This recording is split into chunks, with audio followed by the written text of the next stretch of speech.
자, 이제 장로교회 분열사를 이야기하고 있는데 이 분열사의 네 분, 맨 왼쪽부터 박형룡 목사님, 그 다음에 한상동, 김재준, 한경직 그랬는데 제가 이런 순서로 놔둔 거는 태어난 연도를 기준으로 이렇게 나눈 겁니다. 그래서 박형룡 목사가 1897년, 한상동 김재준이 1902년 1년, 그리고 한경직 목사님이 1902년생이었더랍니다. 그래서 이분들이 1800년대 말 1900년대 초에 한 길게는 5년 차이, 5년 사이에 태어나신 분 한국교회의 4명의 거두였습니다. 이 네 분이 예수 잘 믿겠다고, 예수 잘 믿는 것이 뭐냐 고민하다가 결국은 교회가 갈라진 겁니다. 그래서 신앙생활 잘 하다가 교회를 이렇게 장로교가 4개로 갈라진 거는 그냥 어떤 사람들이 갈른 게 아니라요, 이분들처럼 신앙이 참 좋다고 했던 분들, 그런 분들이 갈랐던 겁니다. 그래서 신앙생활 잘 하면서 그런 편협함, 그런 것 때문에 그럴 수 있다는 거 생각하고, 그런 편협함 없이 그렇게 예수 믿는 것이 얼마나 소중한가, 그런 생각이 들죠. 여러분, 지난번에도 이야기한 것처럼 가장 먼저 교회가 갈라진 거는 1950년대 초반, 53년도에 고신파와의 갈등 때문에 갈라졌다 그랬죠. 고신파는 지금의 부산에 자리 잡고 있습니다. 고신파는 지금의 부산에 자리 잡고 있고요. 그래서 고신대학교가 부산에 원래 있었고요. 그리고 고신대학교는 천안에 고속도로 타고 내려가다 보면 고신대학교라고 보일 겁니다. 거기 고신대학교는 장로교 중에서 첫 번째 갈라졌던 데가 고신. 그래서 그분들은 대한예수교 장로회 고신 측 이렇게 씁니다. 대한예수 장로하고 가로 열고 고신 이렇게 하죠. 그 고신 측이 갈라지게 된 거는 신사참배 문제 때문이었다고 그랬습니다. 우리가 강경 형결교회 가서 신사참배를 거부했던 사람들이, 이 땅에서 최초로 거부했던 사람들이 어른들이 아니라 애들이었다. 초등학교 학생들이었다. 몇 명이라 그랬죠? 이렇게 기억을 잘해요? 야, 기억력이 그렇게 좋아요? 57명의 아이들이 그때 김복희 선생님의 지도를 받았고, 그 다음에 백신영 전도사님의 지도를 받았던 그 아이들이 생명을 걸고 그렇게 거부했죠. 그렇게 거부해서 그 아이들이 최초로 거부자가 되었는데 그게 1924년이었더랍니다. 그런데 신사참배가 공식적으로 시작된 것은 1937년 이후입니다. 1937년은 우리나라 역사적으로 보면 대동아 전쟁이 있을 때거든요. 대동아 전쟁이라고 하는 것은 이렇게 동남아시아랑 싸우기 시작하던 때, 그런 때가 이제 대동아 전쟁이 시작인데, 그 대동아 전쟁이 시작됐을 때 일본 사람들이 우리나라에 있는 쇠를 다 가지고 왔죠. 왜냐하면 비행기를 만들고 무기를 만들어야 했기 때문에. 그래서 그 당시에 교회의 종탑들을 다 걷어갔습니다. 종탑들은 그때 많이 곡물로 걷어가 버렸습니다. 교회의 종소리가 들리지 않았습니다. 그렇게 대동아 전쟁 이후로부터 신사참배를 강요했고, 아이들이 신사참배를 거부한 것은 1924년의 일이죠. 한참 전의 일입니다. 그리고 1937년 이후에 신사참배 하다가 그때 거부했던 사람들이 많이 죽어갔는데, 대표적으로 신사참배 거부하다가 옥중순교하신 주기철 목사님이 대표적인 분입니다. 주기철 목사님은 5번씩이나 감옥에 들어갔다가 마지막 5번째 들어갔을 때, 지난번에 말씀드린 것처럼 주기철 목사님은 원래 결혼할 때 그 사모님이 일찍 병약해서 돌아가셨습니다. 마산에서 문창교회에서 목사로 있을 때 사모님 돌아가시고, 마산 문창교회의 유치원 선생님이셨던 그분 선생님이 주기철 목사님의 사모님이 되셨죠. 그분이 그 유명한 오정혜 사모님입니다. 오정혜 사모님과 함께 평양으로 갔다가 남편이 그렇게 신사참배로 인해서 감옥에 들어갈 때 그때 오정혜 사모님이 끝까지 남편이 순교하도록 도우셨던 분.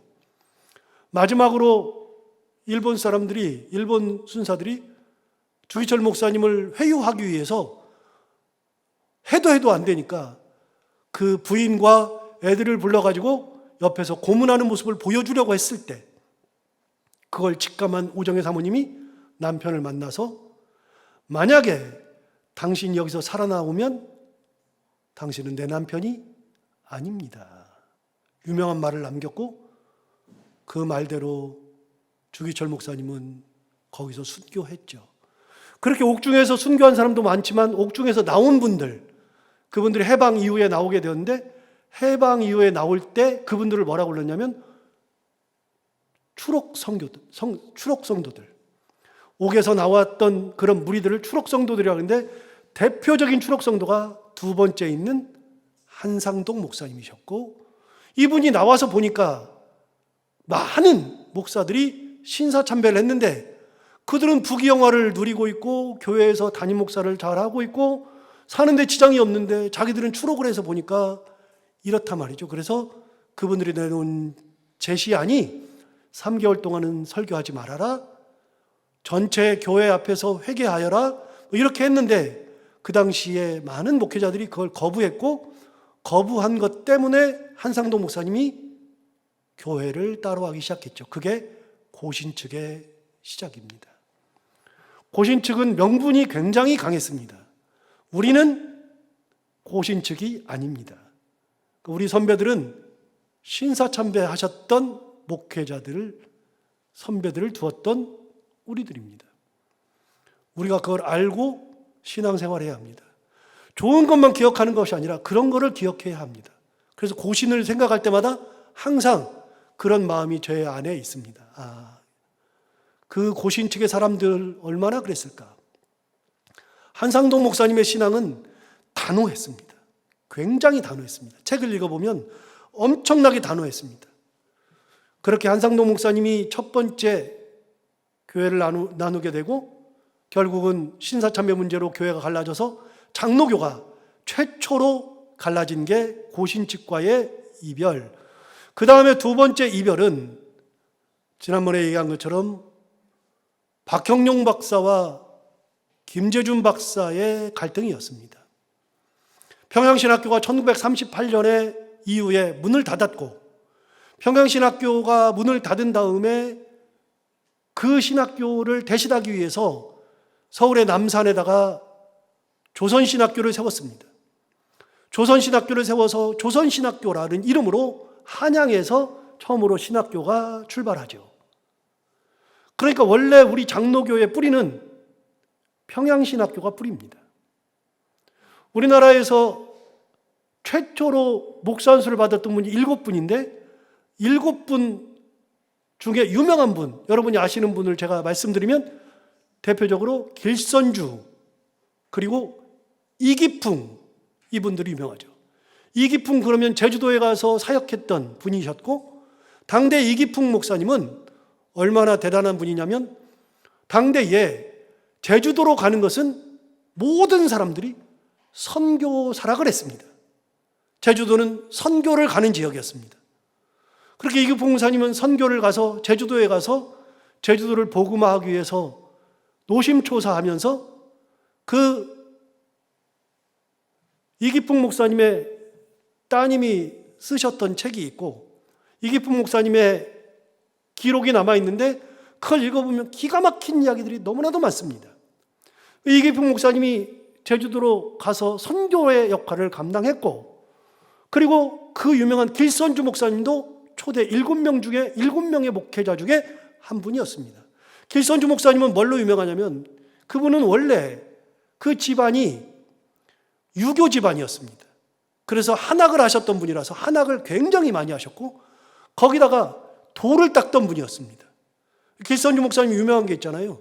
길선주 목사님은 새벽 2시만 되면 산에 올라가셨는데 산에 굴에 들어가서 세상을 향해서 바라보지 않고 뚫린 굴 쪽으로 얼굴을 향하고서 밤새 기도하다가 새벽녘이 되어서 해가 떠오를 때 몸을 돌려서 해를 바라보면, 그러면은 깜깜한 밤에서 해가 올라오면서 햇빛이 쫙 자기한테 이렇게 넘어오는, 그거를 매일 경험하면서 하나님의 살아계심 앞에서 기도하셨던 기도의 용사가 길선주 목사님이셨고, 길선주 목사님은 가장 많이 읽었던 책이 요한계시록이었는데, 요한계시록을 1000번 이상 읽어서 요한계시록을 처음부터 끝까지 거의 외웠다는 분이 길선주 목사님이었습니다. 그렇게 유명한 7명의 장로교 목회자가 나오는데 그분들 전부 다 평양신학교 출신입니다. 그분들이 목사 안수를 받은 게 1912년이죠. 그래서 1912년부터 장로교 총회가 시작된 겁니다. 어쨌든 간에 평양신학교가 우리 장로교의 출발이 되는 신학교인데, 그게 1938년 이후에 신사참배 이후에 그때 평양신학교를 문을 닫게 하니까, 왜냐하면 평양신학교는 교장이 선교사였고 선생님들이 다 선교사였고, 그래서 선교사들이 절대로 신사참배할 수 없다, 한국의 목회자들은 신사참배 할지라도 우리는 안 된다 그랬기 때문에 선교사들이 그 학교를 교장부터 시작해서 다 가르쳤기 때문에 일본 사람들이 평양신학교를 강제로 문을 닫게 했습니다. 그래서 선교사들이 하던 평양신학교가 문을 닫으니 한국 사람들끼리, 조선 목사들끼리 신학교를 하자 해서 세운 게 서울에 세워진 조선신학교입니다. 평양신학교 후신으로 조선신학교가 만들어지고, 조선신학교가 시작되면서 서울에서 신학을 하게 되었죠. 근데 신학을 하다 보니 그때 가르쳤던 교수 중에 한 명이 아까 그 사진에 3번째 나오는 김재준 목사였습니다. 이분이 외국에서 공부를 하다 보니까 공부를 하면서 깨닫게 된 게 있는데, 성경은 사람이 쓴 거라는 것을 안 겁니다. 성경은 하나님이 불러주신 책이 아니라 사람이 쓴 거. 그러다 보니까 성경은 오류가 있다. 번역에 오류가 있을 뿐만 아니라 오류가 있다. 그렇게 아이들을 가르치기 시작하니까 아이들이 성경이 하나님이 쓴 게 아니라고? 인간이 쓴 거라고? 그것 때문에 신학생들이 난리가 났습니다. 신학생들이 그것 때문에 들고 일어섰기 때문에 결국은 김재준 목사를 총회에다 고발하고, 총회가 그걸 또 받아가지고 이게 문제가 있는 거 아니냐 그러면서 여러 연구를 했습니다. 그때 김재준 목사를 비롯한 많은 사람들이 주석책을 한 권 번역을 했는데, 아빙돈이라는 주석책을 번역했습니다. 아빙돈이라는 주석책은 김재준 목사가 가르쳤던 그런 내용을 담고 있는 겁니다. 성경은 흠이 없는 게 아니라 성경은 흠이 있다.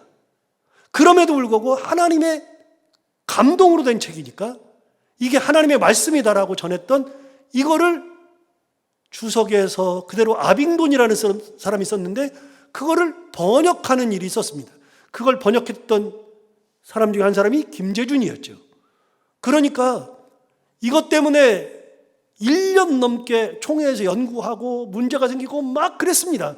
그래가지고서는 나중에는 총회가 어떻게 결정했냐면 김재준이 잘못했다. 그래서 김재준 목사가 그것 때문에 교회를 갈라지게 된 겁니다.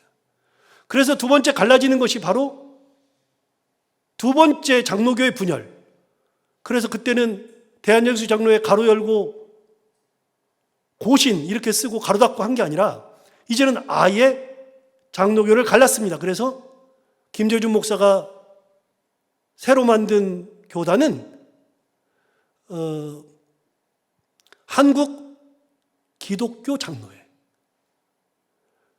기존에 남아있던 교단은 대한 예수교 장로회. 우리는 대한 예수교 장로회죠. 그런데 김재준 목사는 가서 한 게 한국 기독교 장로회. 지난번에도 말씀드린 것처럼 기독교 장로회하고 예수교 장로회는요, 예수 그리스도 아닙니까? 예수 그리스도인데 우리는 예수교라 그러고 거기는 기독교니까 기독교가 그리스도교잖아요.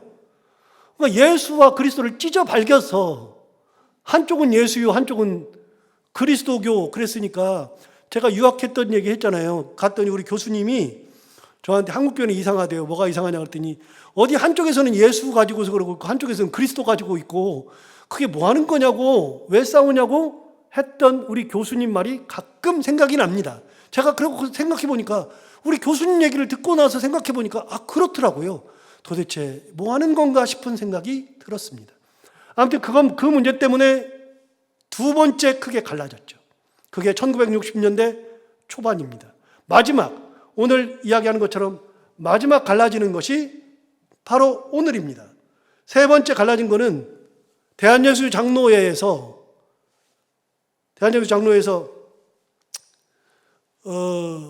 대한예수 장로회, 우리가 있는 데는 가로 열고 통합이고요.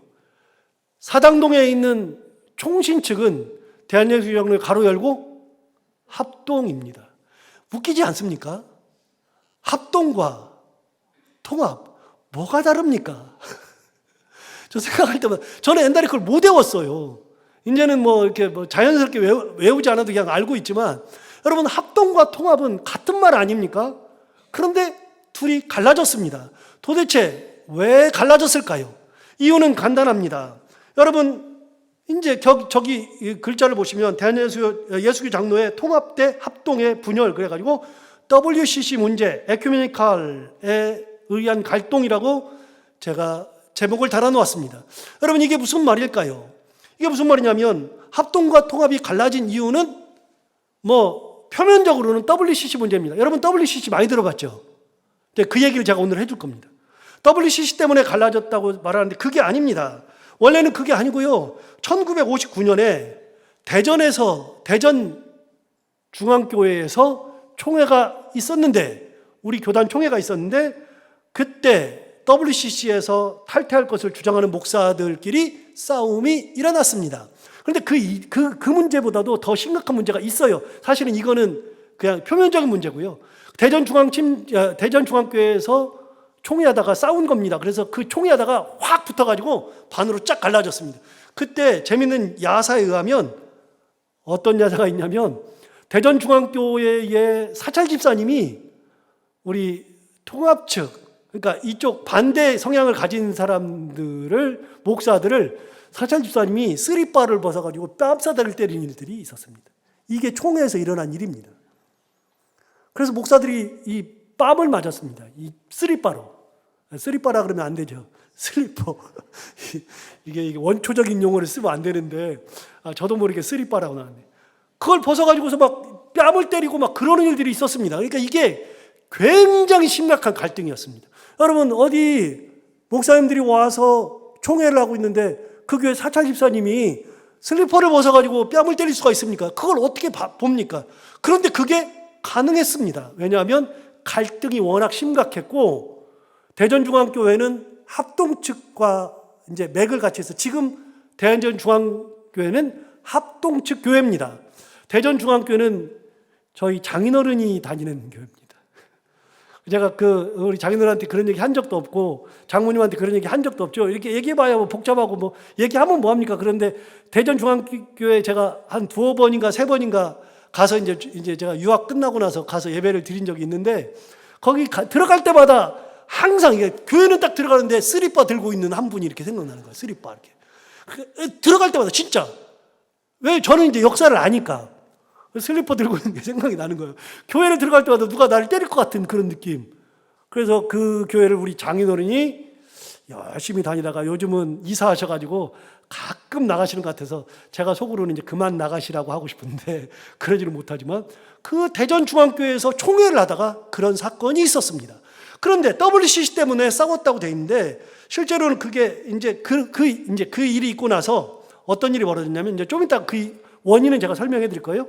1959년 11월 달에 이제 총회가 7월 달인가 있었는데, 11월 달이 됐을 때 그때 둘로 딱 나누어진 측에서 지금으로 말하면 합동측과 통합측이 딱 나눠졌는데 그 둘이서 같이 총회를 하자 뭐 별 소리를 하면서 같이 물밑에서 접촉을 했는데 안 된 겁니다. 안 되니까 어떻게 했느냐? 합동측의 사람들이 지금 숭동교회라고 있습니다. 그 어디에 가면 숭동교회가 있냐면 인사동 딱 들어가자마자 왼쪽 편에 숭동교회라고 있습니다. 그 숭동교회 그분들이 모여가지고 자기네들끼리 총회를 다시 했습니다. 그거를 숭동측이라고 불렀습니다.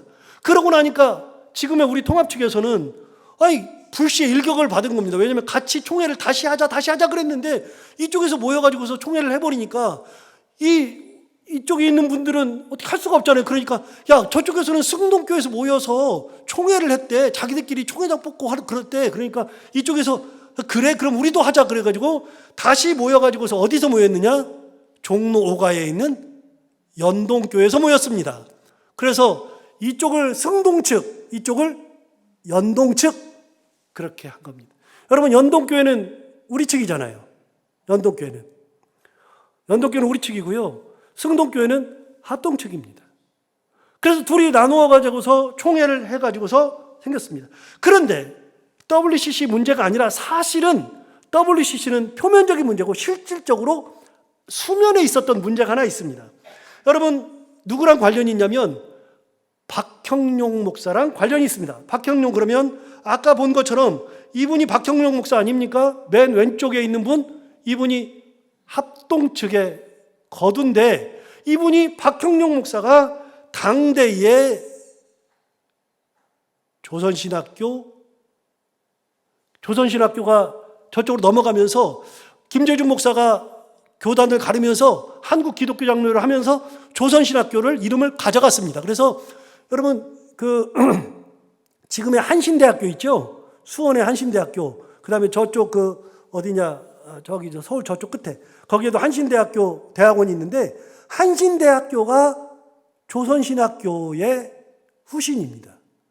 그래서 한신대학교는 어떤 목회자들을 길러내냐면 기독교 장로회, 한국 기독교 장로회 기장 측의 목사를 길러내는 곳이 한신 측입니다. 그 한신대학교입니다.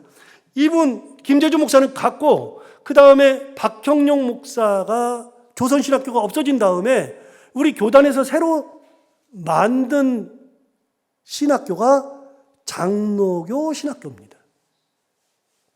장로교 신학교가 어디 있었느냐면 남산에 있었더랍니다. 여러분 남산에 장로교 신학대학이 있었는데 신학교가 있었는데 여러분 남산은 굉장히 중요한 데입니다. 왜냐하면 남산은요 지금은 가면은 흔적도 별로 없어요. 잘 몰라요. 그런데 남산을 여러분 가보시면 참 좋은데 서울 사람들이 또 남산을 안 가네. 여러분도 남산 가기가 너무 어렵죠. 지방 사람들은 차라리 남산을 가는데 우리는 잘 안 가요. 근데 남산에 가보면요 남산 초입에 거기에 옛날에 신궁터가 있었습니다. 여러분 신궁과 신사가 뭐가 다르냐면요 신궁 밑에 신사들이 쫙 있습니다. 우리나라 당대의 조선시대 때 신궁이 2개 혹은 3개가 있었습니다. 전국에. 그 중에 한양의 신궁터가 가장 큰 본산인 신궁이 있고 신궁 밑에 신사들이 진짜 많았습니다. 그런데 남산에 신궁터가 있습니다. 남산에 신궁이 지금 있었습니다. 그 신궁터 자리에 장로교 신학교를 한 겁니다. 굉장히 상징적인 의미를 가지고 있는데 장로교 신학교가 신궁터 자리에 있었습니다. 자, 그러면 신학교가 3개 됐잖아요. 하나는 고려신학교, 2번째는 조선신학교, 3번째는요 장로교 신학교. 이 3개의 신학교가 1960년대 초반에 있었습니다.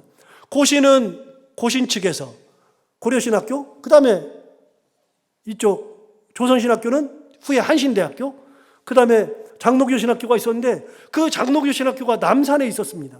남산의 신궁터에서 있었는데 당대에 교장이 누구였냐면 박형룡 목사였습니다. 박형룡이라는 이분이 교장이었는데 교장이었을 때에 어떤 일이 있었느냐? 여러분 아까 본 것처럼 이 박형룡 목사가 교장, 3번째 박형룡 교수가 교장이었는데 그 교장이 이 신궁터에 있는 이 학교가 이게 자리를 못 잡고 있으니 건물을 세워야 되겠다. 건물을 잘 지어야 되겠다. 그래서 건물을 짓기 위해서 전국에 있는 교단에 우리 그 장로교 모든 교회죠. 그 당시에 합동과 통합이 같이 있었던 그런 교회. 그 교회에 모두 해가지고 총회에서 결의를 해가지고 돈을 모았습니다. 돈을 모았는데 얼마를 모았느냐? 3천만 환. 당대 1960년대 초에 3천만 환을 모았습니다. 그 3천만 원을 가지고서 학교를 지으려고 이제 터를 알아보고 그러던 와중에 이 3천만 환을 장로교 신학교 부지를 마련하기 위해서 교사를 신축하려고 3천만 원을 가지고 했는데 문제는 지금의 숭의여고 부지를 불화받아요. 숭의여고가 어디냐면요. 남산에 가보시면 남산 이렇게 올라가는 길목에 어디서 올라가느냐? 명동 쪽에서 영락교회 쪽에서 이렇게 올라가다 보면 여기 이제 숭의여고가 있거든요. 그 숭의여고가 바로 앞에 있어요. 그 숭의여고 그 자리에다가 신학교를 하려고 부지를 딱 알아봤어요. 부지를 사게 돼 있었어요. 그래서 불화를 받기 위해서 박호근이라는 사람을 소개를 받아요.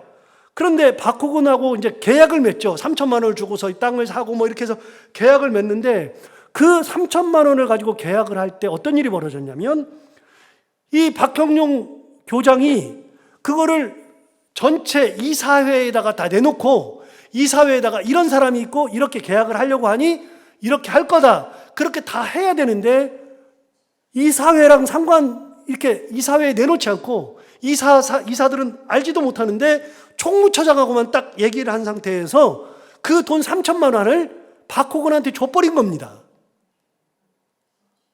그런데 여러분, 자, 여기까지 말하면 여러분 무슨 일이 벌어질지 알겠죠? 그 3천만 원 어떻게 됐을까요? 사기당했겠죠. 3천만 환이 한두 푼도 아니고 전국 교회에서 모금한 돈이고 총회가 만들어준 돈인데 그 돈을 사기당해버린 겁니다. 여러분, 그러면 이제부터는 총회가 난립니다. 교회도 마찬가지입니다. 교회 공사하다가 우리 교회는 그렇지 않지만 교회를 공사하다가 교회 부도 나는 경우 진짜 많잖아요. 우리 옛날에 부도 맞았잖아요. 옛날에. 교회 얼마나 큰 시험거리인지 모릅니다. 그거 잘 해결하지 않으면 진짜 시험거리입니다. 특히 목사가 누구랑 계약을 했는데 여러분 생각해 보세요. 제가 교회 돈을 가지고 누구랑 계약을 해가지고 만약 10억짜리를 계약하는데 교회 돈 갖다 10억을 계약했는데 사기당해버리면 여러분 뭐라 그러겠어요? 목사님 나가라 그러겠지. 물어내라 그러든지 나가라 그러든지 그러겠죠. 그래가지고 이게 총회적으로도 난리가 나지만 이제 완전히 문제가 심각해진 겁니다. 그래서 3천만 환 때문에 싸우기를 엄청 싸웠죠.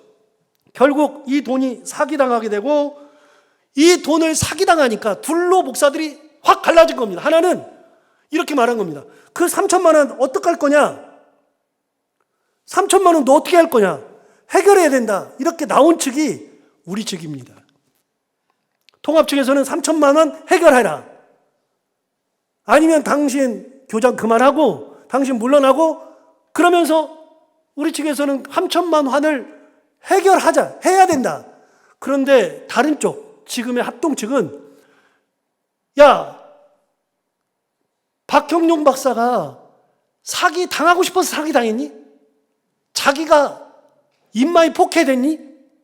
열심히 하려고 그러는데 어떻게 하다 보니까 사기 당했는데 그걸 갖다가 뭐 책임을 지려는 둥 뭐 교장을 물러가려는 둥 뭐 해결을 하려는 둥 어떻게 해결을 하니? 3천만 원이 어디서 해결하니? 그냥 놔둬라. 그냥 놔두면 되지 않냐? 이쪽은 어떻게 그냥 놔두냐? 3천만 환인데 여러분 3천만 환 때문에 싸워서 교단 갈라진 겁니다. 여러분 합동과 통합은요 얼마 갖고 싸웠다고요? 3천만 환 때문에 싸워서 갈라진 겁니다. 우리 측은 해결해라. 너 교장 그만둬라. 뭐 이거 어떻게 해결해야지 막 그러면서 싸웠고요. 저쪽에서는 왜 자꾸 그러느냐. 뭐 사기당하고 싶어서 사기당했냐. 열심히 하려고 그러다 보니까 뭐 그렇게 됐지. 용서하자. 뭐 이렇게 된 거죠. 누가 맞습니까? 잘 모르겠습니다. 지금 시대에 와서는 잘 모르겠습니다. 그런데 그것 때문에 엄청 싸운 겁니다. 그래서 여러분 3천만 원 해결해라. 그게 우리 측 연동 측이고요. 여러분 그것 때문에 1959년 대전에서 대전중학교에서 총회할 때 그것 때문에 싸운 거예요. 근데 그것 때문에 싸울 수는 없으니까, 그 문제를 가지고서 싸울 수는 없으니까 뭘 가지고서 싸웠느냐? WCC 문제를 가지고 표면적으로 싸운 거고, 실제 문제는 뭐였다고요? 3천만 환 때문에 싸운 겁니다. 그래서 우리는 해결해라, 토감 측에서는 해결해라, 교장 물러나라, 이쪽에서는 이게 뭐 그런 거 아니잖아, 용서해라, 이것 때문에 막 서로 싸워가지고서 하가지고서 쓰리빠 가지고 때린 겁니다. 그래가지고 싸운 겁니다. 어마무지 싸웠습니다. 그래서 교단이 확 갈라졌잖아요. 그런데 이때 여러분 다시 여기다 써놨어요. 표면적으로는 WCC 이 문제가 교회 분열의 도화선이었지만 내면적으로는 이미 말씀드린 것처럼 3천만 환 사건이 바로 이런 거였습니다.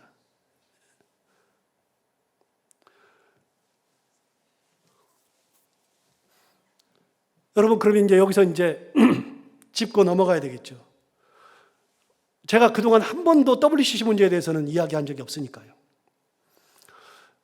그때 교단이 달라질 때, 그래서 우리 교단은 4번 갈라졌습니다. 이제 3번 갈라진 거죠, 기본적으로는. 처음에 고신 측이 갈라져 나갔죠. 신사참배 문제. 두 번째는요, 신학의 문제로 예수와 그리스도가 싸우는 교회로 갈라졌죠. 예수교 장로회, 기독교 장로회로 갈라졌죠. 세 번째는 우리 장로교 내에서 합동과 통합으로 갈라져서 3번을 크게 갈라졌습니다. 그래서 큰 교단이 4개입니다. 4개. 그때 갈라질 때 많은 교회들이 엄청 갈등했습니다. 진짜 많이 갈등했습니다.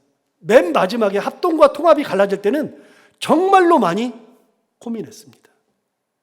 그렇게 엄청나게 고민 갈등할 때 많은 교회 목회자들이 내가 합동으로 가야 되느냐 통합으로 가야 되느냐 이것 때문에 고민을 엄청나게 했고요. 그래서 결정하다가 이리도 가고 저리도 갔죠. 뭐가 좋다 어떻다 그런 말은 못하겠습니다. 그러나 문제는 그렇게 했을 때 하나의 사례를 말씀드리면, 여러분 제주도를 가시면 제주도에 있는 교회들을 가만히 동네마다 다녀보시면 참 재밌는 현상을 볼 수 있습니다.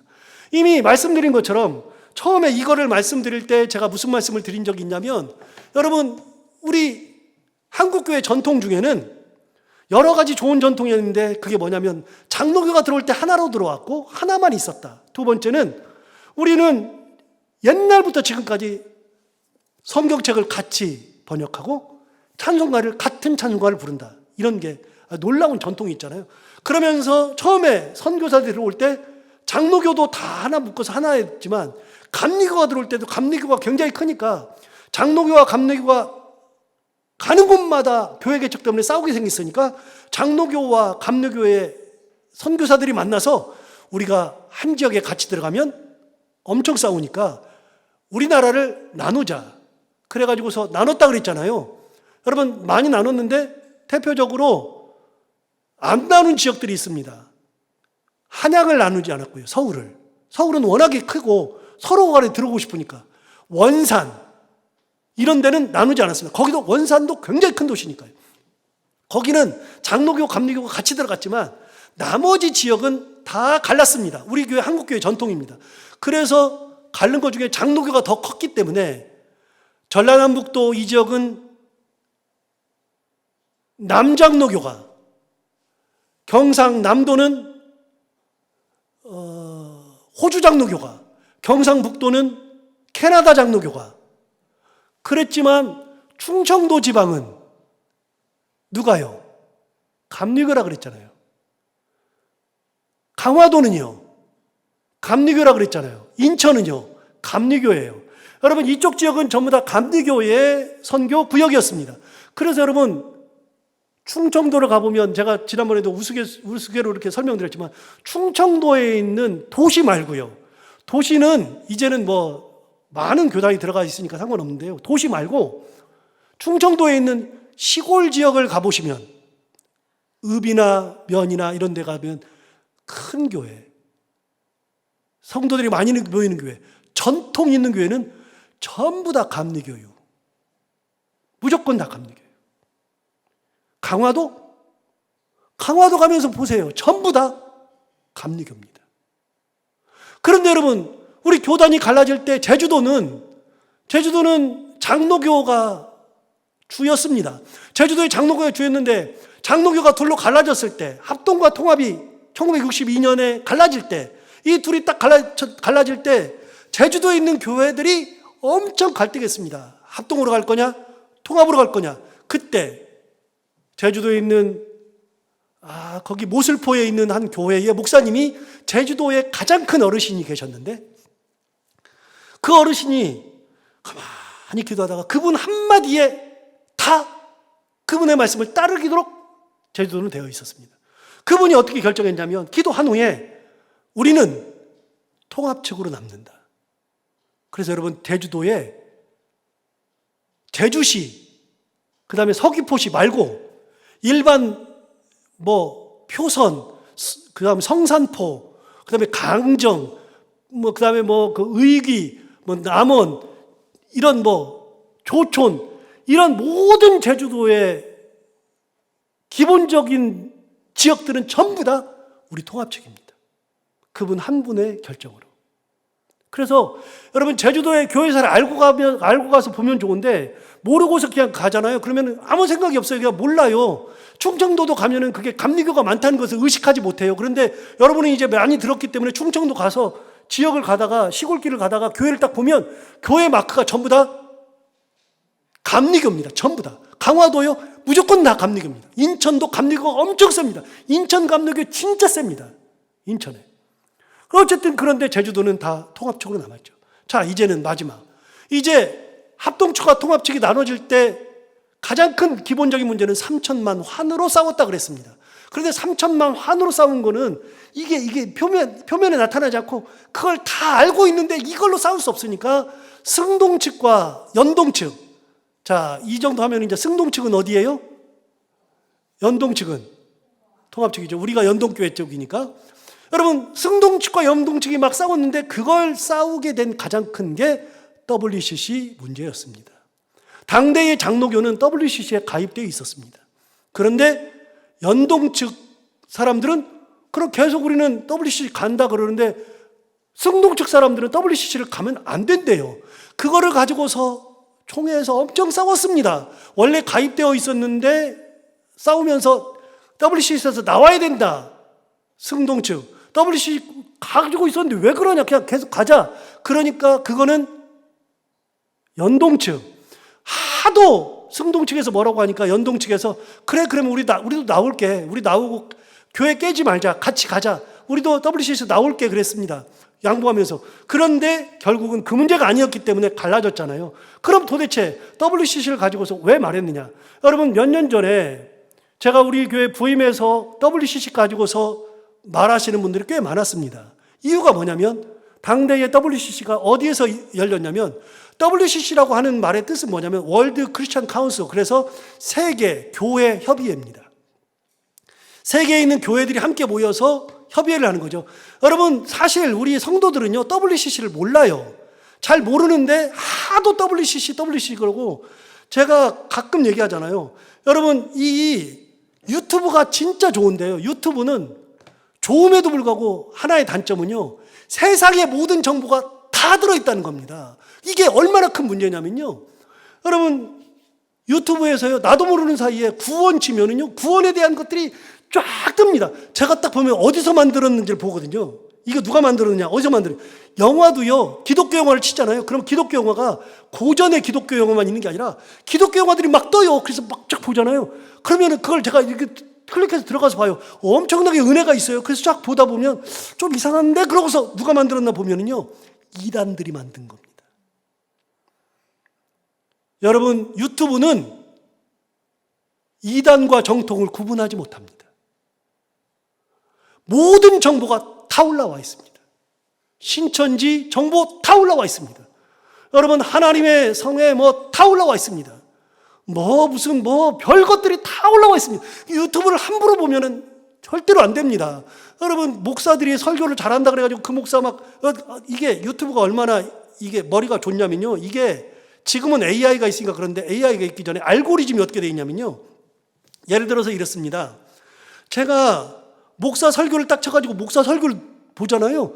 그럼 다음에 뜰 때는 목사 설교를 쫙 띄워줘요, 이게. 얘가. 알아서. 목사 설교 치는데 딱 클릭하고 들어가잖아요. 그러면 그 목사와 관련된 쪽으로 다 띄워줘요. 이게 알고리즘입니다. 내가 정하는 게 아니라 이쪽 내에서 그 유튜브 자체, 사람들이 하는 게 아니라 유튜브 자체의 컴퓨터에서 알고리즘으로 그걸 다 띄워주는 겁니다. 이게 어디서 가장 많이 나타나냐면 우리나라만큼 정치 성향이 강한 나라가 없습니다. 우리나라는 정치 성향이 진짜 강합니다. 여러분 같이 앉아있지만 제가 교회에서 정치 문제를 절대로 얘기 안 하잖아요. 교회에서 정치 문제를 얘기하지 못하게 하잖아요. 이유가 뭐냐면요. 여러분 정치는요. 말을 한다고 같이 얘기한다 그래서 절대로 그 사람이 설득이 안 됩니다. 그럼 예를 들어서 보수다. 그 다음에 진보다. 그럼 둘이 해가지고서 싸움이 되느냐? 절대로 화합이 안 됩니다. 그럼 죽었다 깨어나도 그게 잘 안 되는 겁니다. 그러면 나라가 망하느냐? 안 망합니다. 이 사람이 집권하건 저 사람이 집권하건 안 망합니다. 여러분 성향은 다 있는데 그게 맞니 틀리니 막 얘기해봐야 아무 결론 안 나고 감정만 엄청 상하죠. 그런데 놀라운 게 하나 있습니다. 제가 그 얘기를 하려고 하는 게 아니라 예를 들어서 나는 보수예요. 보수에서 보수가 만든 어떤 컨텐츠를 딱 클릭하고 들어가잖아요. 그러면 그 다음에 볼 때는 보수가 만든 것들이 쫙 뜹니다. 나는 진보가 좋다 그래서 진보 거를 딱 클릭해서 들어가잖아요. 그럼 진보가 만든 유튜브 컨텐츠들이 쫙 뜹니다. 이쪽은 아예 안 띄워줘요. 얘가 그렇게 똑똑해요. 알고리즘이라는 게. 그런데 여러분 기독교와 관련된 것들도 함부로 보다가 망합니다. 제가 그래서 얘기하잖아요. 설교 좋아하고 그래가지고 설교 듣는 것은 얼마든지 좋은데 함부로 설교 듣다가 이상한 설교 듣는 겁니다. 알고리즘이 막 쫓아 들어가니까요. 이거 재밌네? 거기 들어가 보고 거기 들어가 보고 거기 들어가 보다 보면 망합니다. 그래서 유튜브 함부로 보려고 하지 말고요. 설교를 듣고 싶으면 제 설교로 만족이 안 되는 거 아니까요. 제 설교로 만족이 안 되면 어떻게 하냐면요. 우리 목사님 거는 주일도 듣고 새벽도 듣고 그러니까 제 설교로 만족이 안 되면 여러분이 진짜 듣고 싶으면 유명한 분, 검증된 분만 딱 들으세요. 다른 분을 듣는 순간에 이상한 대로 여러분이 나도 모르게 들어가다가 이상한 데 들어가 있습니다. 저처럼 듣다 보면 이거 이상한데? 그러면 저는 이제 웬만하면 아니까 이거는 그만 들어야지. 이거 잘못됐네. 그러고서 누가 만들었지? 하면서 봅니다. 댓글도 쫙 봅니다. 아, 이거 누가 만들었고 이게 무슨 문제가 있구나. 그래 아니까 그러는데 아니면은요 진짜 잘못됩니다. 기독교 영화라 그래서 함부로 보는 게 아닙니다. 신학을 누가 얘기하는 거 함부로 보는 게 아닙니다. 여러분 WCC 문제 얘기하다가 이렇게 나왔는데 WCC를 누가 알기나 압니까? 여러분은 얼마나 압니까? 솔직히 말해서 WCC가 뭔지 이게 왜 문제인지 잘 몰라요. 모르는데 아는 분들이 있어요. 그분들이 열심히 WCC 문제를 가지고서 저한테도 와가지고요. WCC 때문에 그렇다 그러고 우리 교단은 WCC에 들어있으니까 우리 교단은 이단이라고 하기도 하고 막 우리 교회가 불쌍하다 그러고 애들도 불쌍하다 그러고 그분이 저한테 얘기하길래 제가 1시간을 얘기했습니다. 왜냐하면 저는 신학교 다닐 때 WCC를 이영기 교수한테 배웠거든요. 한 학기를 배웠거든요. WCC가 뭔지, 왜 이런 문제가 나오는지, 누가 모여있는지를 다 배웠으니까 저는 책을 읽어도 이렇게 두꺼운 책을 한 10권 이상 읽었습니다. WCC에 관련된 그 책만. 그러니까 책을 많이 읽고 교수님한테 설명도 듣고 그러다 보니까 WCC가 뭔지를 아는데 일반 사람들은 WCC를 모르는데 어떻게 알아요? 유튜브 보고 아는 거예요. 그게 균형 잡힌 유튜브가 아니라 제가 봤어요. 균형 잡힌 게 아니라 그냥 우리 옛날에 갈라질 때랑 똑같아요. 그냥 무조건 공격하고 용공이라 그러고 그래요. 이유가 있습니다. 왜 용공이라 그러느냐? 빨갱이라 그럽니다. WCC는 빨갱이라 그러고 하나님이 없다 그럽니다. 도대체 왜 그런 말을 하냐? 이분들의 논리가 있습니다. 어떤 논리냐? 왜 용공이냐? 여러분 WCC는 다시요. 세계교회협의회입니다. 세계교회협의회의 뜻은 뭐냐면 전 세계에 있는 교회들이 있습니다.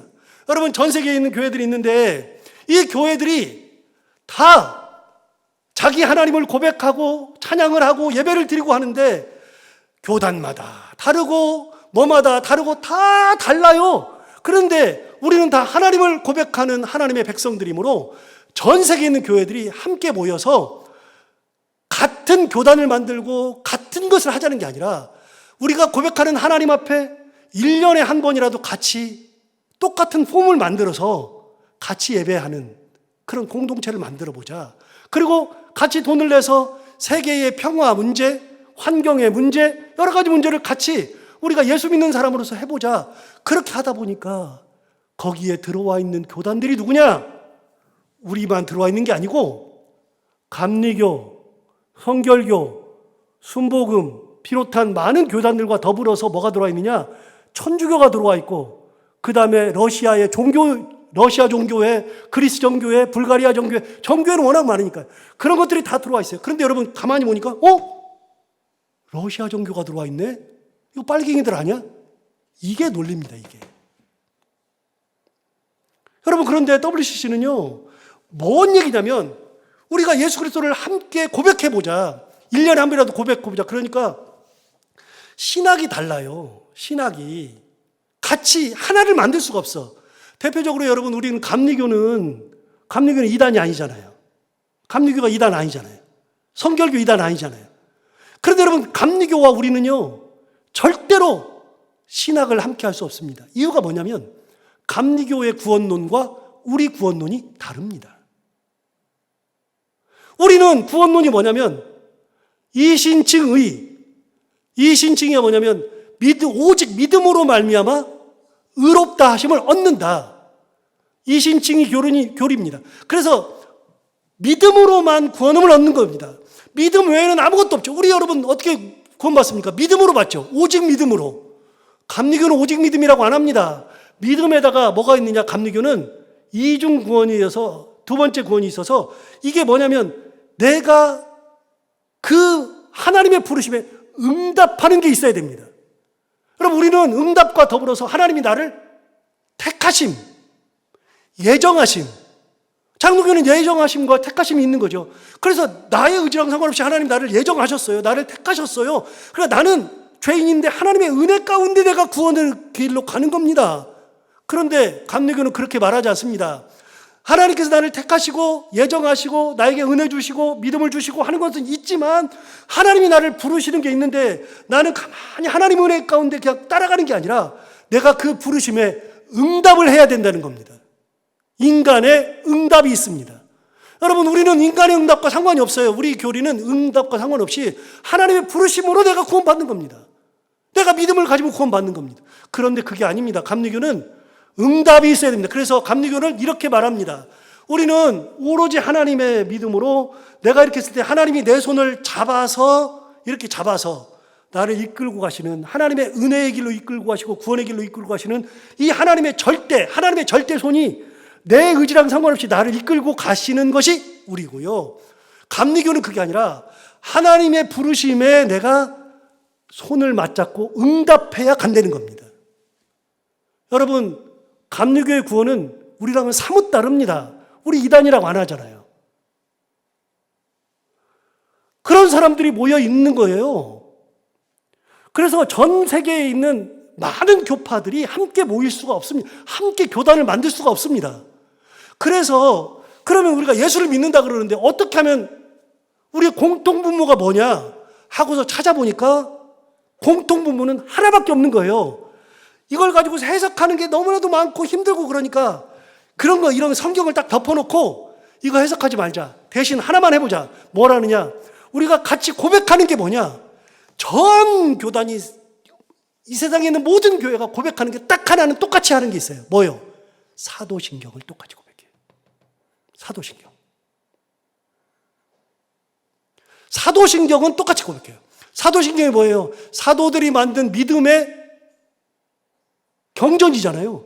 그래서 사도신경은 믿는다는 게 나와요. 여러분 여기 보면 이렇게 나오잖아요. 사도신경에 새로 된 거는 이렇게 되어 있습니다. 나는 전능하신 아버지 하나님 천지의 창조주를 믿습니다. 이게 믿는다는 거예요. 사도신경은 믿음이니까요. 나는 전능하신 아버지 하나님 우리 천조의 한 창조주를 믿습니다. 그 믿는 거 하나. 두 번째, 나는 그의 유일하신 아들 우리 주 예수 그리스도를 믿습니다. 두 번째 믿음은 예수 그리스도를 믿는 거예요. 첫 번째는 하나님 믿음, 두 번째 예수 믿음.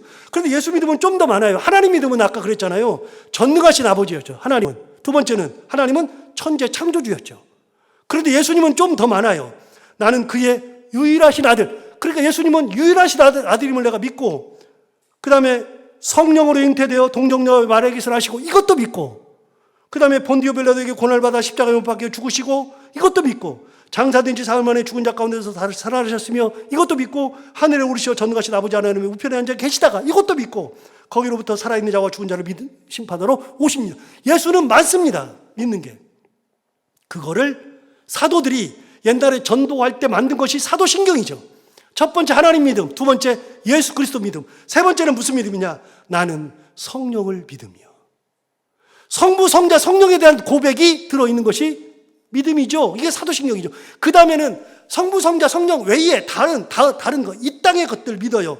거룩한 공교회와 우리 하나님의 역사하시는 이 교회와, 그리고 성도의 교제와 죄를 용서받는 것과 몸의 부활과 영생을 믿습니다. 여러분, 이게 사도신경이에요. 이거는 어느 교단이든 어느 교파든 상관없이 똑같이 고백하는 거거든요.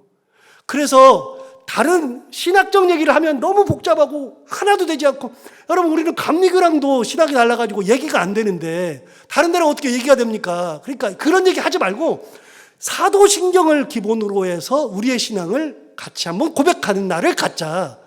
하나님 고백, 예수 고백, 성령 고백, 그리고 공교회와 몸이 다시 사는 것과 이런 것들, 그런 것들 고백을 가지고 함께 해보자. 이게 WCC입니다.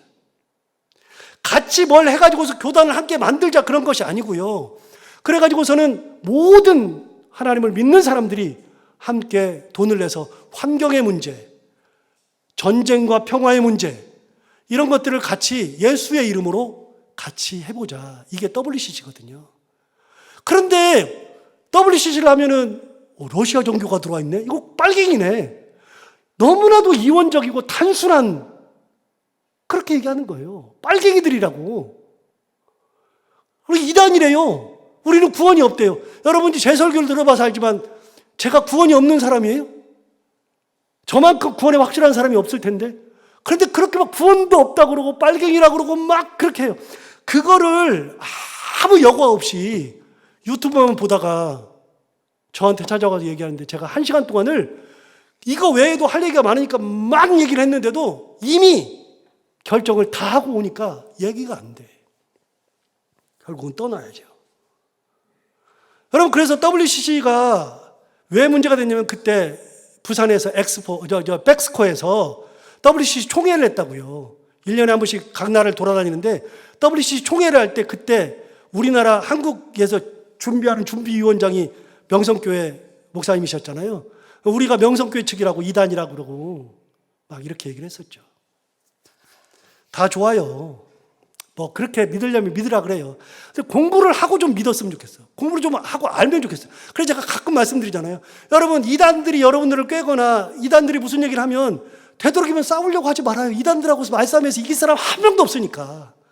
그 사람들 막 성경을 막 얘기해요. 막 얘기하면 우리는 무슨 생각하냐면, 내가 이걸 이겨야 되는데 이기려고 하지 말아요. 못 이겨요. 성경 구절 우리가 몰라요. 그 사람들만큼 몰라요. 그럼 그 사람들은 다 그런 짓 하면 누구한테 데려오라고요?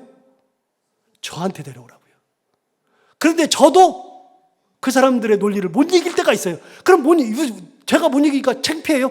안 창피해요. 그거 가지고 창피하고 말고 할 게 어디가 있어요. 저는 대부분 이기는데, 혹시 모르면은 그러면 다음 주에 봅시다. 그래서 내가 연구해가지고서 하면 되는데, 여러분들은 이단들이 이야기하면 그 사람들하고 말대꾸하고 싸우고 그럴 필요가 하나도 없어요. 그냥 놔두라고요. 그냥 알았다고 그냥 가라 그러고 그 사람들하고 얘기해봐야 되지도 않고요. 여러분, 좀 알고서 하면 좋은데 하나도 모르면서, 그리고 그것이 절대 믿음인 양, 정말 이게 깜깜해 죽겠어요. 세상에서 제가 책을 읽다가 내린 결론이 뭐냐면요, 세상에서 제일 말이 안 되고 제일 힘든 사람, 그 사람은 책을 한 권만 읽고 그게 답인 줄 아는 사람. 다른 생각을 안 해. 그 책만 답이야. 진짜 무식해요. 두 번째 무식한 사람은 아무것도 모르고서 덤비는 사람들. 차라리 아무것도 모르고 덤비는 사람들은 얘기가 돼. 모르니까. 한 것만 있고 그게 진리인 줄 알고 찾아오는 사람들은요, 답이 없어요. 다른 얘기를 하면은 듣질 않아. 이 얘기라도 듣질 않아. 무슨 얘기라도 안 들어. 그냥 그게 답이래. 이것만 답이래. 내가 말하면 내가 이단이 되네. 할 때마다. 진짜 제일 무식한 사람은 한 것만 있고 그게 답인 줄 아는 사람. 두 번째 무식한 사람은 아무것도 안 있고 덮어놓고서 자기가 다 맞다고 하는 사람들. 진짜 대책이 없어요. 제가 그래서 얘기하잖아요. WCC를 가지고 보면은요, 꼭 물어봐요. 옛날에 한 몇 년 전에는 우리 성도들뿐만 아니라 몇 명 뭐 그런 사람도 있었거든요. 제가 제 친구, 합동 측에 있는 친구를, 제 아내도 그때 같이 있었어요. 만났는데 그 친구, 고등학교 친구예요. 걔 이제 합동 측 목사인데, 걔가 저를 만나더니 갑자기 WCC 문제를 얘기하는 거예요. 그래서 제가, 야, 그만해라. 너 그만해도 되겠다. 그거 그 중요하지도 않은데 그 얘기 가지고 그러냐. 그랬더니 막 얘기하는데, 아이, 끊이지 않고 하네. 그만해. 그랬더니, 계속 하네요. 나중에 내가 화도 화를 냈더니 안 하다가 30분 있다가 또 얘기를 하는 거예요. 제가 그래서 그랬어요. 야, 너 WCC에 대해서 얼만큼 알아? 너 나랑 지금부터 해볼래? 너 책을 몇 권 읽었어? 알길 뭘 알아? 내가 너 질문하면 너 할 수 있어? 무조건 그렇게 말하지 말고 네가 얼마나 연구가 됐어? 아무것도 몰라요. 그냥 그런 줄만 알고 그냥 사는 거야. 진짜 무식한 사람. 대화가 안 돼. 내가 그랬어요. 그만 얘기해라, 너. 그랬더니 이제 사이가 확 멀어지죠. 그 기분 엄청 상하지. 걔도 기분 상하지만 저는 기분이 훨씬 더 상하죠. 너는 좀 알면서라도 얘기하지. 책도 한 권도 안 읽고 뭐 본 것도 없이. 저는요, 우리 이영기 교수한테 한 학기를 배웠어요. 한 학기를. 그 WC 들어가면 복잡한 게 많아요. 한 학기를 배우고 책도 한 10권을 읽었어요. 10권. 그런데도 제가 얘기를 안 하잖아요. 이유가 없어요. 이게 말할 필요가 없어요. 그게 무슨 우리 신앙이랑 무슨 상관이 있다고요. 그런데 그 문제 가지고 지금까지도 그러고 있고요. 그 문제 가지고 결국은 합동 측과 통합 측이 갈라진 거예요. 그러나 속엔 WC 문제가 아니라 뭐라고요? 돈 때문에 그런 거예요. 돈 때문에. 우리 교단 갈라진 거 돈 때문이에요. 자, 여기까지 하고 마지막으로 여러분, 이제 많은 시간을 우리 함께 했는데, 자, 신학적 스펙트럼으로 보면 보수가 있고 진보가 있고 그렇지 않겠어요? 뭐 정치도 그렇지만 리버럴이 있고 뭐 컨서버티브가 있고 막 그렇겠죠. 보수부터 진보까지 지금 4개 교단이 갈라졌잖아요. 고신 측이 갈라졌죠? 기장 측이 갈라졌죠? 그 다음에 장로교 쪽에서 합동과 통합이 갈라졌죠. 여러분, 고려신학교가 부산에 세워졌고 조선신학교가 서울에 있다가 김재준 목사가 가면서 조선신학교를 가져갔죠. 그리고서 장로교 신학교를 세웠는데 장로교 신학교를 가지고 있다가 3천만 환 때문에 싸워서 갈라졌죠. 그래서 우리는 이름을 그대로 가져온 거예요. 장로교 신학대학이 그래서 가져온 거예요. 그러면 거기는 가면서 뭐라 그랬어요? 자기네 총회끼리 모인다고 해서 총회신학교를 만들었죠. 대신 그들은 이름을 가져가지 않고 이름을 우리에게 넘기는 대신에 그 당시에 있었던 학적부를 비롯한 모든 것을 다 가져갔어요. 가지고서 돌아올 수 없는 강을 건넜네요. 이제는 함께 하자 그래도 못해요.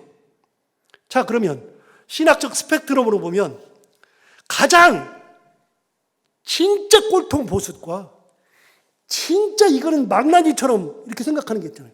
그래, 진짜 꼴통 보수라 그러면 말은 진짜 그렇게 했지만 이렇게 보수예요. 완전 보수. 이런 보수는 고신이에요. 신사참배부터 알아보잖아요. 신사참배부터. 그 다음에 누가 있냐? 합동측이 있어요. 합동측은 보수예요. 그 다음은 가운데를 기준으로 오른쪽에 누가 있냐? 합동 다음에 우리 통합이 거기 가운데 있어요. 그리고 맨 오른쪽에 누가 있냐? 네, 어디가 있어요? 기장이 있어요, 기장. 이쪽 사람들은 굉장히 리버럴해요. 그래서 지난번에 김재준 목사 찬송 불렀지만 어둠 밤 모함에 잠겨 이 땅에 깊었을 때에 예수 한 명도 안 나와. 하나님이라는 말 자체가 없어요. 쉽게 말하면 노동운동가, 데모가 이쪽이에요, 이쪽. 우리는 거기에 상당히 가까워요. 우리는 신앙을 자유롭게 해요. 자유롭게 하지만 굉장히 보수적으로. 이쪽 둘은 비슷해. 그러다 보니까 어떤 일이 있었느냐? 둘 간에 우리까지 다 갈라지고 나니까 네 개가 싹 되고 나니까 고신측이 저기 있고 합동측이 여기 있는데 가만히 보니까 색깔이 비슷하거든요. 신학도 비슷하거든요. 그래서 자기들끼리 회의를 했어. 회의를 해가지고 우리 같이 한 교단 만들자. 그래서 한 교단을 딱 만들었는데 만들다 보니까 어떤 일이 벌어졌냐? 이쪽에서 원하는 거, 이쪽에서 원하는 거를 문서로 만들어가지고서 신학을 이렇게 하고 이렇게 하겠는데 그 약속이 잘 안 지켜지네. 그러다 보니까 너희들하고는 역시 할 수 없구나. 그래서 다시 갈라졌어요. 붙었다가 갈라졌어. 붙었다가 갈라지면서 이 고신 측에서 이 합동 측이 워낙 약속을 안 지키니까 저것들을 세상에다가 고소해버려야지. 그래서 이쪽에서 고소파가 나와요. 고소파.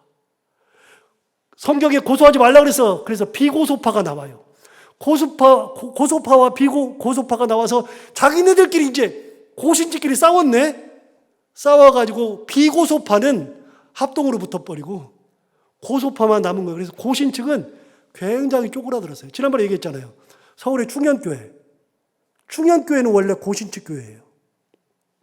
그런데 붙었다가 잘라지면서 충현교회는 고신측이었는데 합동측에 남았어요. 그래서 충현교회는 합동교회예요.